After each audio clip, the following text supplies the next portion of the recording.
Yeah, man, we are back with another episode, number 11 of Carroll's Cadence. And for the second time in show history, we have a guest.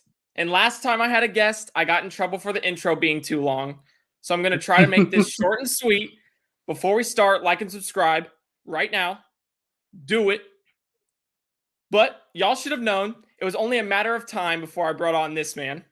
He is my mentor, someone who's brought me under his wing after I DM'd him fresh out of high school in 2019.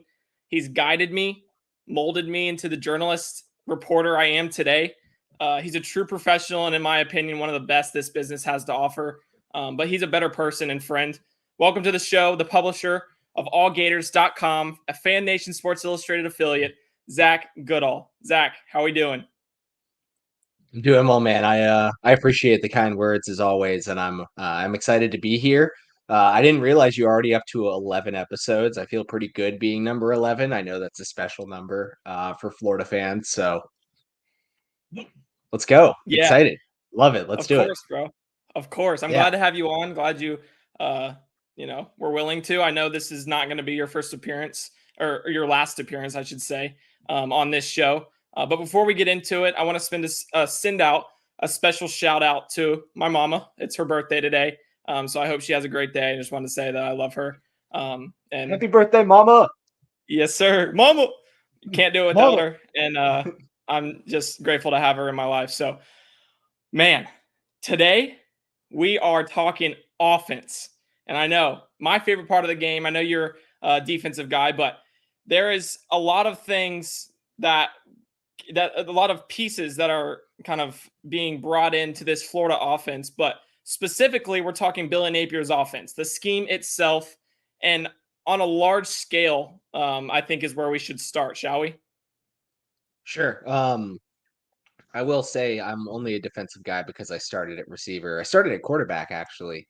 Lasted 5 days, went to receiver, lasted a season and a half, and I got the the general, oh, you're a receiver who can't catch, so just go play defensive back. So that's why I'm a defensive guy. But yeah, I am the defensive coordinator to Brandon's offensive coordinator, so to speak.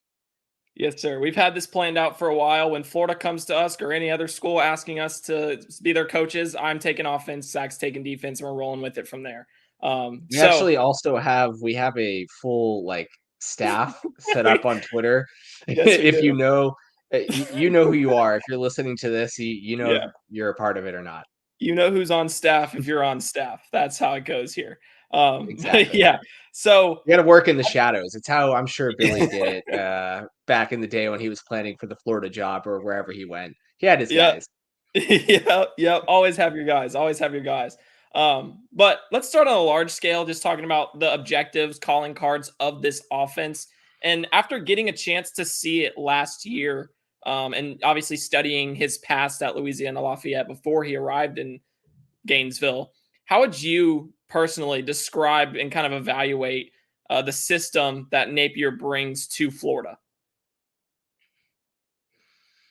I wrote about this in a mailbag somewhat recently. I feel as though my take has kind of gotten me in a bit of trouble because it's been compared to that of Shane Matthews, and I'm not saying it just to have hot takes and disagree with the former Florida quarterback, but I do think that this is an older school run heavy offense. I mean, that's not exactly news or a surprise to anyone that's watched this offense. Again, like you said, going back to Billy Napier's time at Louisiana, I mean, the offenses that he was working in at Alabama, even into the early mid-teen years of the 2000s, were ground and pound. Passing was a supplement. Now we've seen that change in recent years, but we've seen it change just across the board. We've seen teams adapt.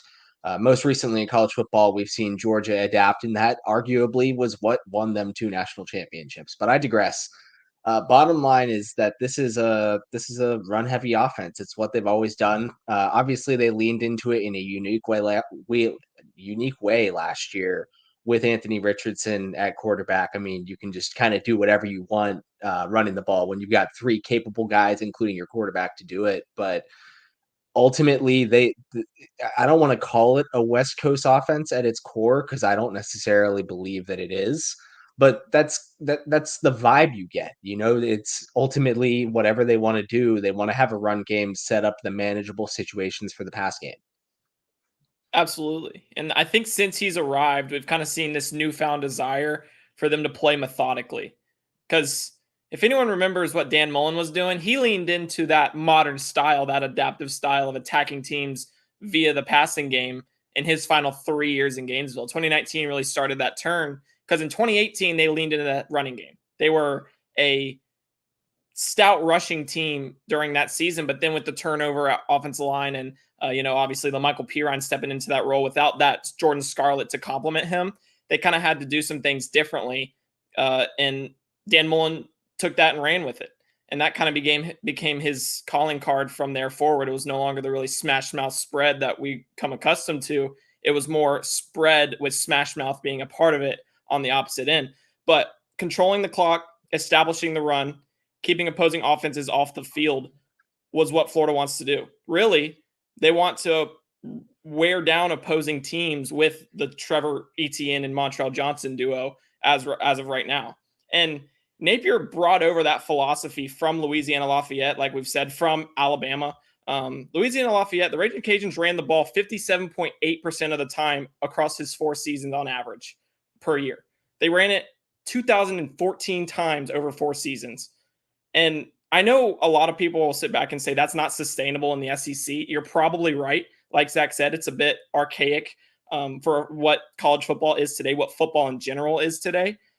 But I think with where we're at, where Florida is at in this rebuild, we're going to see kind of a step into, these players over, that they're acquiring have to step into crucial roles earlier than expected. So while they're getting up to speed, you can be dang sure that Napier's going to try to make this offense sustainable in the SEC. They did it last year. They ran it 56% of the time, and it goes beyond the rushing game. I think this offense at its core is built to kind of lull defenses to sleep before catching them lacking. I think, last year we saw run left, run right, deep shot. And I don't necessarily think that's going to be the, continued script because of some limitations that we'll talk about in moving forward. But that's just how it's been. Like I said, run left, run right, dink and dunk, cross over the middle, boom, deep shot once teams start crowding the box. So the latter's the most difficult to sustain in just being able to perform this season specifically. But looking back at last season, what they did with Anthony Richardson, which parts of this offense do you think specifically kind of carry over, and what changes for the unit heading into this year without giving, too much of, kind of our breakdowns of specific players, just the scheme in general? Well, it's actually exactly what I was thinking of coming in and saying there is that it's right. Continuing to do the run left, the right, but instead of the deep shot, it's hitting a slant, hitting a 5-yard out. Something that you could argue Florida's offense was missing a lot with Richardson at quarterback. That was just something that he didn't really do as well as taking the run right, quarterback run left, let's throw it 70 yards down the field to Justin Shorter situation. Like it was just different. Um, and while I do feel as though it's necessary to be able to do the short stuff that I'm expecting Graham Mertz to do, he is now going to be missing, certainly in my opinion, and based on what we've seen from his time at Wisconsin and what we've seen even in practices, that those deep shots just aren't going to be a thing. I mean, not to the capability at the very least, and certainly not to the extent that Anthony Richardson was able to do it. They're just totally different talents with the ball in their hands. I see Graham Mertz throw the ball with power. It's just on a 12-yard comeback. Impressive throw, pro throw, important throw, but it's not taking the top off of a defense. It's not commanding or demanding a defense rather to put its safeties back there and get out of the box, which would allow you to, in theory, open up your run game. Um, and ultimately, it's going to come down to how efficient can Graham Mertz be within this offense with some modern twists on ultimately a lot of similar things that he was asked to do at Wisconsin, with it being pro style, with it being run heavy, with it being a bit archaic. Is the word that you chose is ultimately that's just kind of what it is. And I think the modern twist will help him. I think he said it today in his press conference that he seems to always have an answer going into this, just based on the coaching, the way Napier sets things up. He always seems to have an answer. If that can benefit him, then this kind of phased out ground and pound rushing attack with a game manager sounds derogatory at this point for how we talk about the game, but I don't mean it that way. Like, ultimately, an efficient, gets the job done quarterback, pairing that with the physical run game can work. You made the point of this being a young roster. Ultimately, with it being a young roster, with there being so much room for error, yeah, I totally think that Napier is going to stick to what he knows works, to what has a high floor, to what he's done in the past. And that's exactly what we're describing here. For sure. And I think the biggest thing, at least for me looking at this offense this year, is like you said, game manager shouldn't be a derogatory term toward Graham Mertz. It shouldn't be a term that people use negatively, because it's what they're asking of as in this transition period. Because no matter which way you look at it, acquiring a transfer quarterback like Mertz, he's a transition quarterback.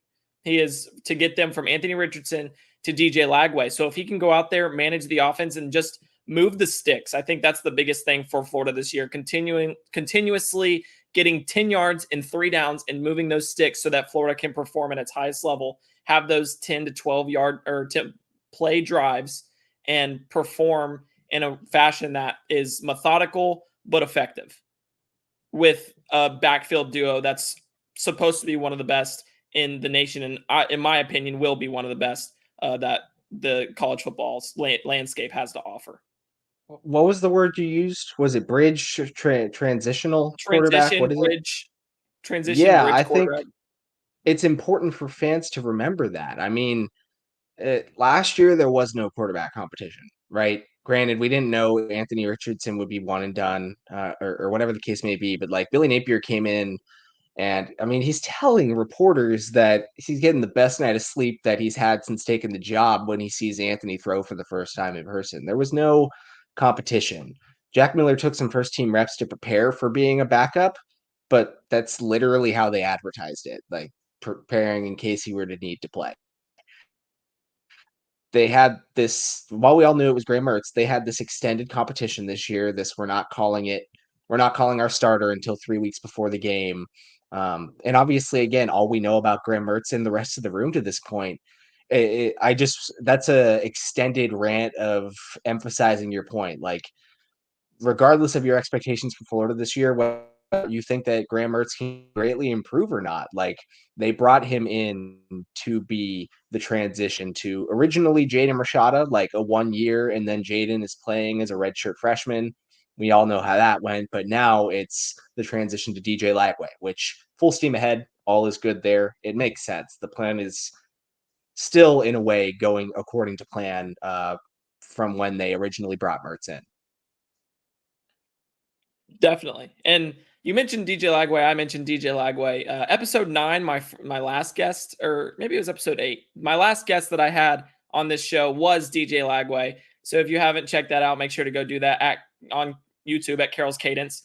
But I think the biggest thing that we've kind of talked about is not being able to take those deep shots. And, looking at the LSU game from last year as kind of like a game that kind of showed that was the offense that Florida wanted to run against LSU. Obviously, they had some ups and downs. The defense was the story of that game, because of just I don't know how to nicely put it, but a poor display from that Florida defense against LSU, letting them score basically every drive down the field.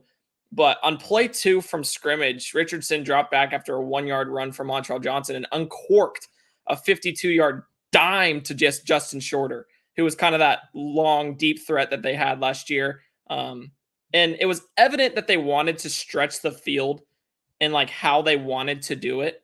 But obviously going into this year, it's hard to kind of make that possible.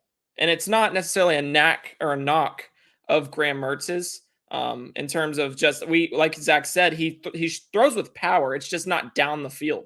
It's on the 12-yard comebacks that are pro throws, again, like Zach said. But just making those throws downfield, I'm sure they're going to come at like certain times in specific occasions, but it's not going to come at the volume that will be peak Florida offense, peak Billy Napier scheme from last year, or even moving forward into DJ Lagway, who can make every throw on the field, whether his feet are set or not. So I think Mertz, as he started to kind of settle into this offense comfortably, he talked about it today, just understanding what is asked of him and performing in a way that is conducive for his success. He's making the routine throws, keeping the unit in line, just being that game manager that they need him to be. As a result of that, I think that there are some management aspects of the game that come with a quarterback who can do those things, that Florida takes a step in the right direction.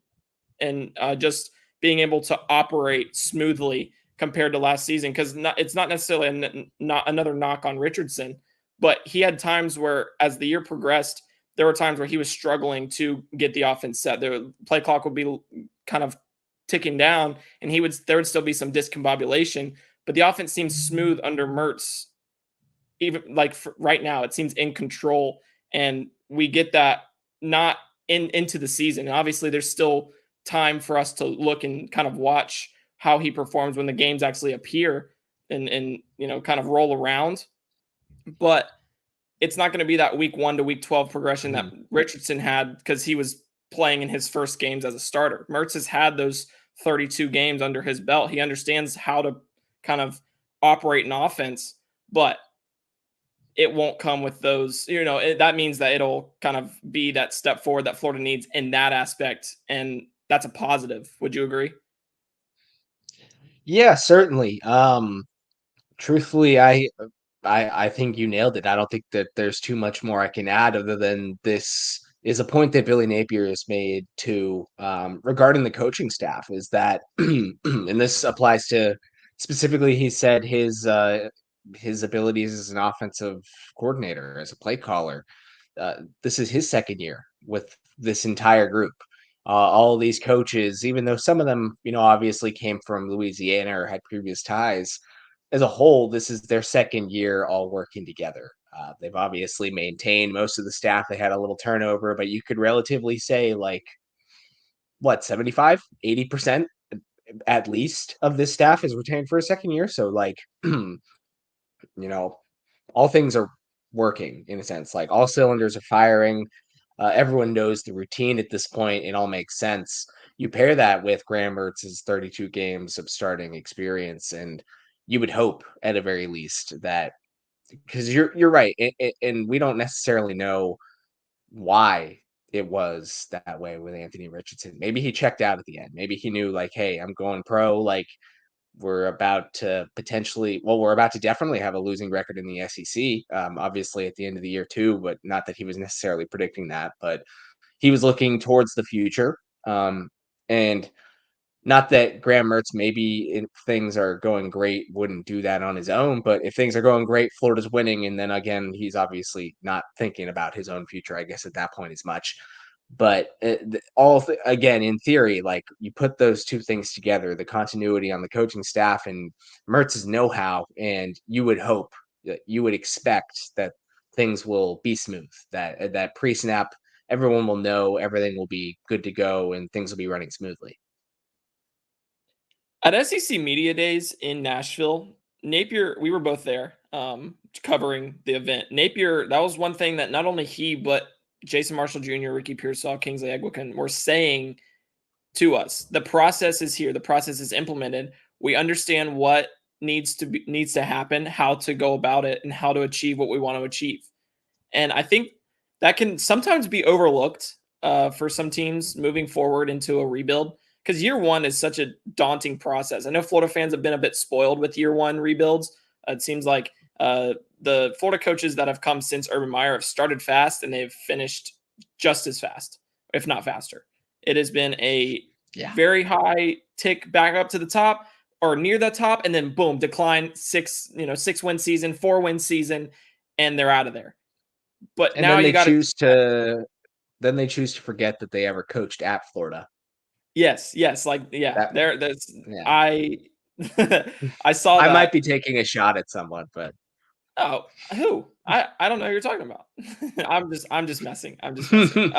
No, I know. So I think because of that, just having this continuity and this just understanding what is asked of them moving forward. I've talked about on the show before is so important, and it also helps them build chemistry. Obviously, there are guys that weren't necessarily bought into what that process was last year, and now obviously they're going to say it whether it's true or not, but it seems like everyone is really bought into what Napier's putting together now, at least from an outsider's perspective. And because of that, you kind of look at this team and you're saying, okay, if things go right, if they can perform, if everyone can do their job, they could surpass preseason expectations that are have been set out, which they're not kind. They're 5-7, fifth in the SEC, etc.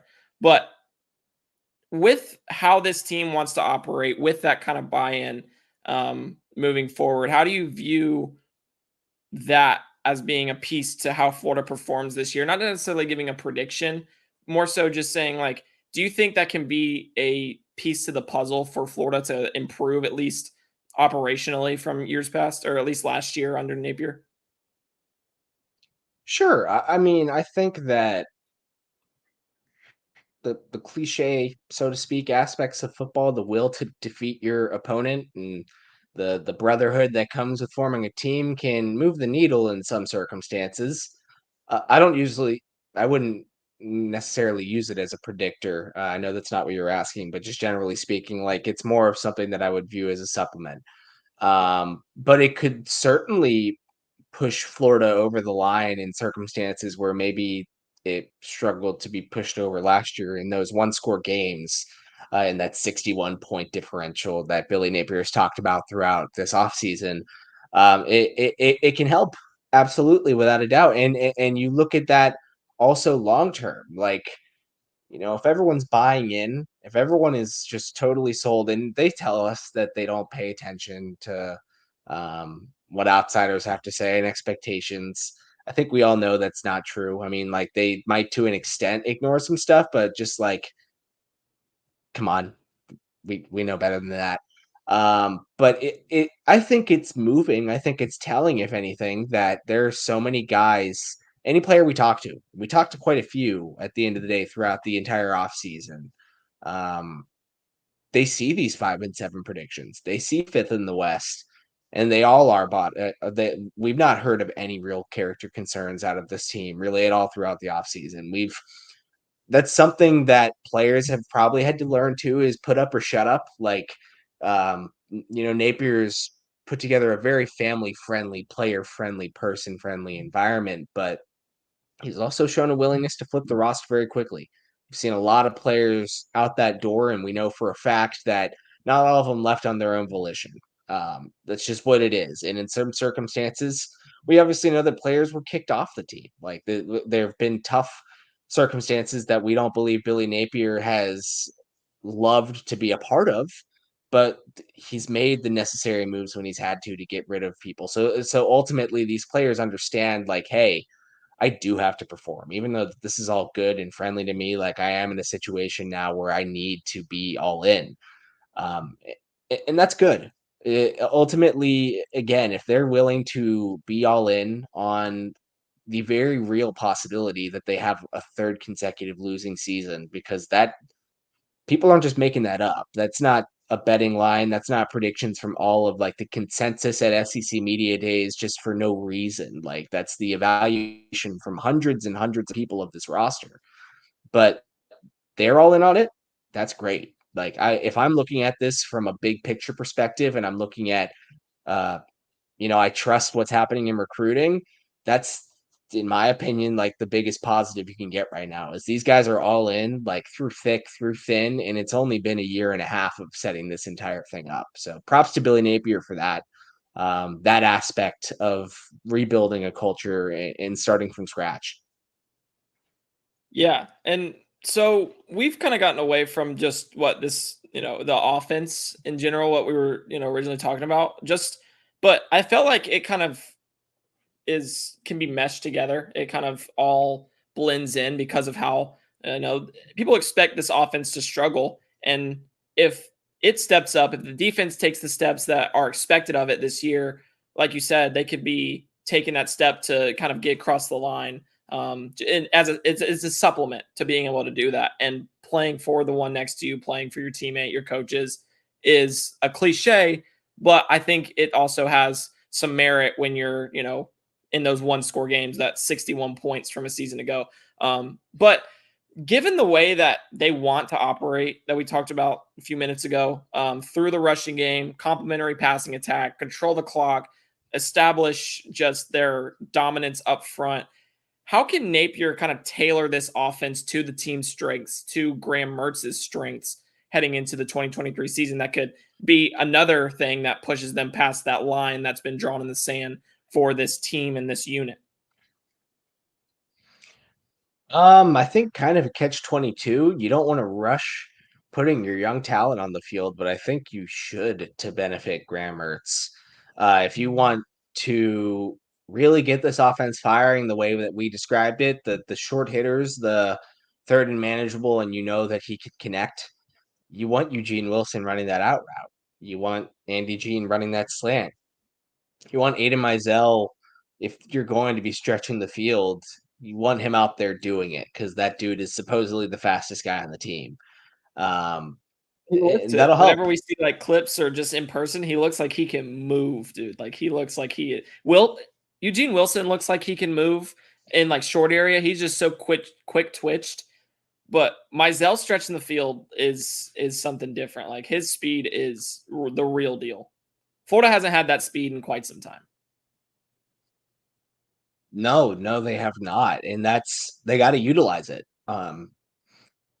It's the transition again. That's the perfect way to put it. Whether or not Graham Mertz can come out and totally like resurge as a high profile quarterback, because again, we know that is what he once was as a high school recruit.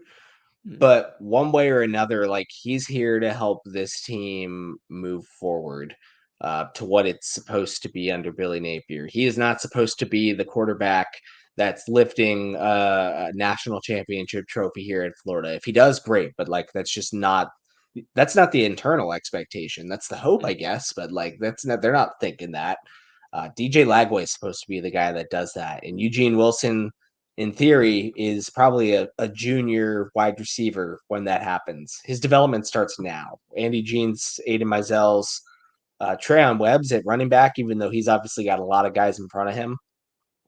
and you can apply that at any position on the roster, offense or defense. Napier's guys that he's recruited and gotten in here for the long haul. Although we are critical and we talk a lot about in places beyond here, Billy's transfer recruiting. We know that he wants to rely upon high school talent and get them here for the long haul. Their development starts now. With Mertz, you get these young guys on the field, you get them rolling with a quarterback that can, in theory, like to the point you made earlier about him knowing what to do, the know how. He can help Aiden Mizell. He can help Andy Jean and Eugene Wilson get things going, learn the ins and outs of the game just by a veteran presence. And I think that ultimately, even if scoreboards don't reflect that, if win and loss columns don't reflect that, that can still be of benefit to Florida when you look at this from a bird's eye view. Yeah, I 100% agree with all of that. Just young players in general. I think that's the number one thing on anybody's list for, okay, how can Florida exceed expectations? Incorporate the young guys. And I don't think it stops necessarily at freshmen, guys that haven't contributed before. You mentioned Marcus Burke earlier, or maybe you didn't, but I know that when you talk about comeback routes and Graham Mertz hitting players down the field on those 12-yard, Marcus Burke is the guy that comes to mind, because of a play that happened in the scrimmage, that you said personally was the best throw of the day in that open practice. I don't want, not scrimmage, but open practice period, 2 Saturdays ago. So he's a guy that can step up. There's several others, but I think there's three big things that Florida has to do this year. And one of them's, or really the first two aren't anything new, and we've kind of talked about them, at least glanced over them as we've went about this, but they're effective if executed properly. And I think that Florida's shown that they can do these three things, especially with some of the new talent. Number one's obviously you got to feed TNT. Trell and Trev, that backfield duo. It's simple. I know it's gonna happen. But those are your best two players offensively. They are. Pearsall's really good out wide, but there are also there are also some young faces in that group that are gonna perform as well, like we've talked about. But those two, Johnson and ETN, are the two where if Florida has their backs against the wall, give them boys the rock. Let them work from the backfield. The more touches you give them, whether it's be traditional handoffs in the screen pass game, on swing routes, any way you think of to ensure that your best playmakers can get cooking, let them cook. Let TNT cook. That's the answer for Florida, at least to an extent this year, is letting them boys cook because they both can. We saw it last year. Montrell Johnson is built like a bowling ball, but he can get up out of it if he needs to. He can move if he needs to. Trevor Etienne is a creative runner. He's elusive. He can work in space. They complement each other so well. So having that rushing game that gives them the ability to elevate this group forward, there's no reason not to feed them. And then I think this goes hand in hand with getting those young wide receivers involved. Work the flats in the passing game. Use it as a supplement to give this team another dimension that, they obviously tried to incorporate it last year. It didn't work too well. But just Napier loves playing that horizontal passing game, with just bubble screens and motion arrows out to the flat, having wide receivers in front being, kind of lead blockers on these plays. And you have Ricky Pearsall, you have Eugene Wilson, you have Andy Jean. You can give them the ball in those situations and allow them to work. And I think that's a good way to overcome some of those downfield passing woes, because you get Eugene Wilson in open field. He's a threat to take it the distance anytime he touches it. And obviously we haven't seen him do that in game because he's a true freshman. But there's not much that's going to right now make me say that that's not possible, especially when you consider the guy getting it last year was Xavier Henderson, which great straight line speed, but he had no wiggle. Them hips had no wiggle. He cannot He just couldn't get there. Yeah. He could not get in positions where he could take the ball the distance. And those are kind of the two that I think are, they're not going to change this year, but I think that there's some things that they need to lean into. Those are the two things that they really just need to say, all right, this is our one, this is our two. We're going to make these things happen. And then the last one, my number 3, it's a bit different. And I think that Napier's emphasized the importance and usage of tight ends in this scheme, in this offense, but it's largely come as an extension of the line of scrimmage rather than through the air. We didn't see much production from the tight ends through the air last season. That's not necessarily an indication of how this team will be moving forward, but by lack of talent at the spot, injuries at the spot, and really just what Napier's done in general, dating back to Louisiana Lafayette, he just hasn't used tight ends a lot in the passing game. I think that has to change in 2023. Give Mertz one of those big-bodied targets to utilize over the middle of the field, because he had success doing it at Wisconsin, especially in short yardage situations in the red zone across the middle of the field. And I say tight ends in general, but it was really Jake Ferguson in 2020 and 2021. The two connected 75 times for 2 tubs in 2 years together. He loved using that big-bodied guy over the middle. And I think that, you remember Mertz's fantastic college starting debut against Illinois, where he just lit it up, went 20 of, 21 passing, 5 touchdowns. 3 of those went to Ferguson. He had 7 catches and 3 scores. I think that shows that he likes using those guys over the middle. And when he has that option, he can be, I don't want to say dynamic, but he can be serviceable. He can be above average and perform in a way that allows them to do some of the things that we are skeptical of right now. So you kind of need that Arliss Boardingham, that Jonathan Odom involved in the passing game to give him that ability. And kind of putting that all together will really take them to that next step, in my opinion. Right, those will be the deep shots. Yes. The corner routes to your tight ends, up the seam to your tight ends, to your Arliss, saying your Jonathan Odom. I think specifically Jonathan Odom, just in individual routes, we don't get to see him a ton. I think he looks very good for a player freshly, but that I mean 8 months removed. Like he played in the final game of last season and tore his ACL, potentially other things for all we know. We didn't really get a full clarification on it other than we knew his knee was in seriously bad condition, and he's looked good all August. Like he's been running routes every single day. I think you've got some weapons there. You pair that with really deep shots out of the slot, like what we saw Anthony Richardson hit Ricky Pearsall on so much last year, like that, like little tuck inside once Pearsall would get past the safety. It's like a 15 to 17-yard route, so not Yep. super deep, but like that's the extension of it, and you got to be hitting on those. Fortunately for him, again, whether it's Pearsall, whether it's those two tight ends, Boardingham in particular, your guy, someone that's kind of built to do exactly this. Like he's not a Yes. blocker. If you're wasting him. You shouldn't be on the field as a blocker. He should be doing exactly this. And again, those freshman receivers that they're built for these types of routes. This is what I think the ceiling is for Mertz is hitting those types of deeper plays and extending the field like that. And he certainly has a share of weapons here to be able to do that, even though they're young, even though some of them are off of significant injuries, and some of them are totally inexperienced. Like there is potential for this to still be quite an allotment compared to what he had at Wisconsin. Yeah, without a doubt. And obviously Ferguson was his guy at Wisconsin, but he did not have the caliber of talent out wide. Obviously, he had Braylon Allen for a little bit, but he was not. It was not close in terms of the quantity that Florida has compiled very quickly in that wide receiver room from when Billy Napier and co stepped in. But I love what you said just about kind of hitting those 15 to 17 yard, shots to Ricky Pearsall specifically that we saw Anthony Richardson do last season.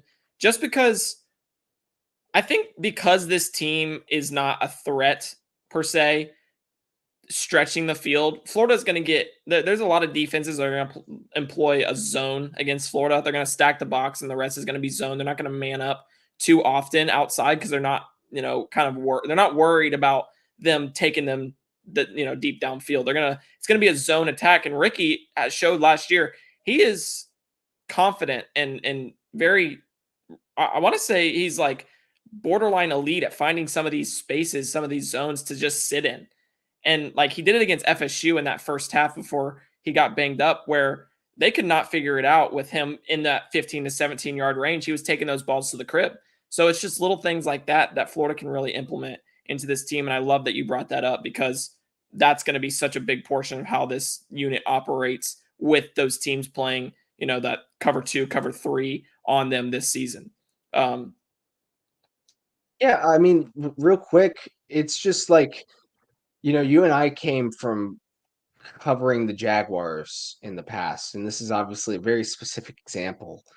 Um, but we saw that 2017 offense work, right? And it was very similar, although different in their own ways. Similar in the sense that there was a quarterback back there that couldn't really push the ball downfield consistently, had troubles with consistency in general, created quite a bit of turnovers. They came in and relied on the old school running game, and for a year it really worked. Defenses picked up on that the next year. All of a sudden, Blake Bortles couldn't run mesh concepts on third downs to move the chains because, at first, on first and second down, they were stuffing the box to stop Leonard Fournette. And all of a sudden, mesh on 3rd and 8 is not a great play call to begin with.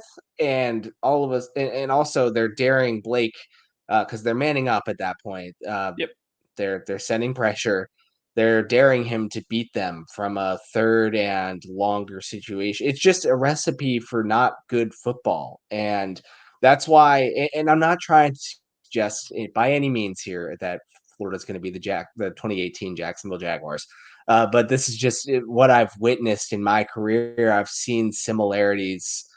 I've seen teams try and lean into the older what was deemed as like the guaranteed, like, oh, this will work, like when in doubt, just the impose your will, and that's what will win you the game. that's not what football is Yeah. anymore. Even in the SEC, even in the most physically demanding conference in all of college football, it's just not what wins anymore. So you've got to be hitting on these important pro throws, whether they're the ones that Richardson was hitting last year that went for 70 yards, or they're those comebacks, those slants, those out routes with good timing on all of these things. The timing is so important that even if it's not amazing, like arm power, or like wow, that was a great standout throw. Graham's got to be hitting that 3rd and 3, 5-yard out route like as Ricky is putting his right foot in the ground to begin his turn to the right to catch that. Like the timing has got to be perfect. The ability, the weapons have got to understand their zone openings to hit those extension plays, those 15 to 17 yards. We need a little bit of juice here through the passing game. Give us something. They've got to be firing on all cylinders. Again, the importance of like the of efficiency. Again, not to make game manager sound derogatory for the quarterback position, but efficiency is the name of the passing game for Florida to make this offense work. That's just what it is. Otherwise, defenses will show you a level of disrespect. They'll come up and say, "Yeah, we know Montrell Johnson's great. That's why we're going to put 7 defenders here."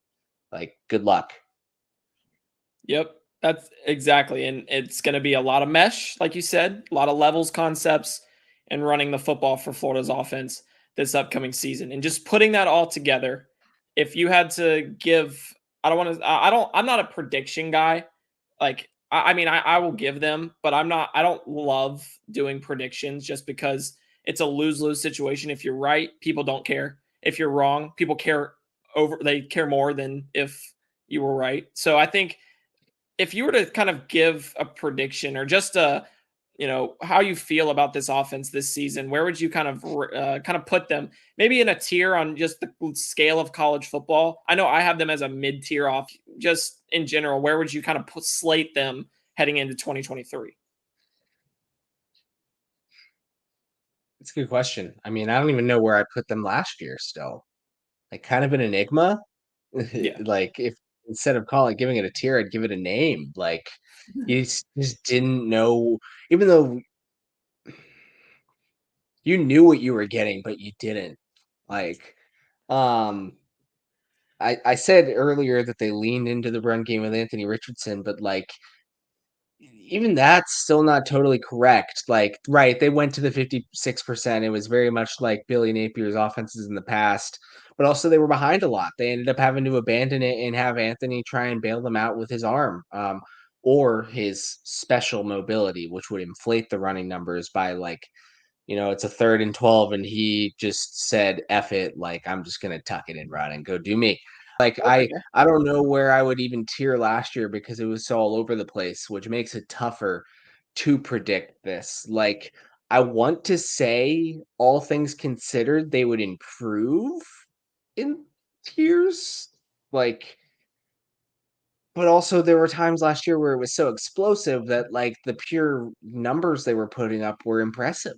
Like, and the running game numbers looked great all year. Um, I don't know if I could necessarily say I expect those numbers to improve because they were already so good, but aren't Mhm. they supposed to improve if Florida is going to rely on the run game to win them games? Like, sorry, that's just a tricky question. I don't know. I mean, No, it's all I, good. And I know it's a tricky question. That's why I asked it, because it's like you said, this team is an enigma in terms of like last year. You look at this offense, you're like, yeah, it wasn't great, but like the numbers were really good. And oh yeah, they had a lot of rushing success with that offensive line being what it was. And obviously going into this year, you expect improvement, but there's 4 new guys up front. You have a new quarterback that has his limitations. So as a result, I put them at like the 50-60 range in total offense for this upcoming year. Nothing crazy, but I do. Last year they ranked 38th in total offense. I don't think it's an improvement in numbers wise, but I think it's an improvement in terms of their ability to be consistent with it, if that makes sense. Like you said, the explosive plays, the inflated Anthony Richardson 60-yard touchdown runs that he just got when he just decided he was just going to go hoop that won't exist this year because they don't have a guy like that that can just go hoop behind center. but that doesn't necessarily mean that they don't have a guy that's going to get those, 75-yard drives where it's 12 plays and you're averaging just over, I can't do math. I'm never been good at math. I write for a living. But that, 4 or 5 yards per gain going forward is where I view Florida this year. And that to me would put them in that 50 to 60 range, supported heavily by that rushing attack. And I think that'll do enough to where it's not an Achilles heel for Florida, but it just won't be explosive enough to warrant anything more. I generally agree with I I think 50 to 60 where it takes a step back from what the pure numbers or results and rankings were last year. Yeah. But I think you, at least in with what the goal of this offense should be, you hope to see and probably should expect to see a bit of an improvement on conversions. Yes. Whether it's Yes. third down percentage, which was very middling, 40.5 last year, you see a bit of an improvement there. Even though this isn't necessarily logged, like you see more 2nd and 6 as a result of a good play on first, more 3rd and 2 to 3 because of efficient 1st and 2nd downs. Again, that's not really stats that you can track, but like we all know that Florida wasn't in those advantageous situations as often as they would have liked to been last year. So even if you see the stats go down, there are methods in which or ways in which you could see it improve, like you said. Yeah, and Austin Armstrong says on the opposite side of the ball, getting off the field on third down starts on first and second. You have to make first and second impressions to get off the field on third when you're the defense. That goes for the offense as well. You have to make those impressions on first and second to set yourself up with a third and short, a third and manageable to just keep those sticks moving. And that's going to be really Florida's mantra this year. Keep those sticks moving, give yourself a chance to punch the ball in the end zone or put yourself in field goal range to where you can put points on the board. Because they're not going to score 30 plus points a game. It's not doable. But if you're able to just sustain this offense and make it to where you can score those 21 to 28 points per game within that range, just kind of in general, and have that defense take its step forward that many people expect with Armstrong at the helm, I do think that this could be better in terms of, like you said, conversions and just consistency heading into this year. But Zach, it was a pleasure. We went longer than I expected, but it's always, when we're talking football, it can go hours. So I'm excited to embark on another journey here with you in this upcoming season. We'll be in Salt Lake City in 2 weeks from today or from tomorrow. We'll Yeah, I be. don't. It's crazy. It's crazy. It's come so Uh, quickly. yeah. Where was the off season, man? We got like 1 day of vacation out in Los Angeles. What else like that's Yeah. too much, man. When you Yeah, put it man. like that. Yep. And the recruiting season was just crazy. Another shot to Yeah. old Mississippi State head coach. But you can find Zach on Twitter at Zach_Goodall and his works at over at allgators.com. Mine are there as well. We'll be bringing you up-to-date coverage and analysis of the Florida Gators 2023 season like we did today, just in writing. And, like I said, we'll be in Salt Lake on August 31st, so make sure not to miss our coverage from that. We are building up to the season, baby. Football is coming. And as always, like this video, subscribe to the channel, and stay tuned for a comprehensive recruiting update that I will be giving on Friday after cornerback Wardell Mack's pledge to Florida on Monday. And also, there's a few guys set to commit next Monday in a 2025 edge rusher and a 2024 edge rusher, Jordan Ross, that Florida is still in the mix with. So, Zach, if you have anything left to say, now is your chance. I say if you're still here and you haven't hit subscribe, what are you doing? That's all I Yeah, got. man. Yeah, man. Hit that subscribe button. You heard them here, folks. For Carroll's Cadence, I'm Brandon Carroll, and we are out ya.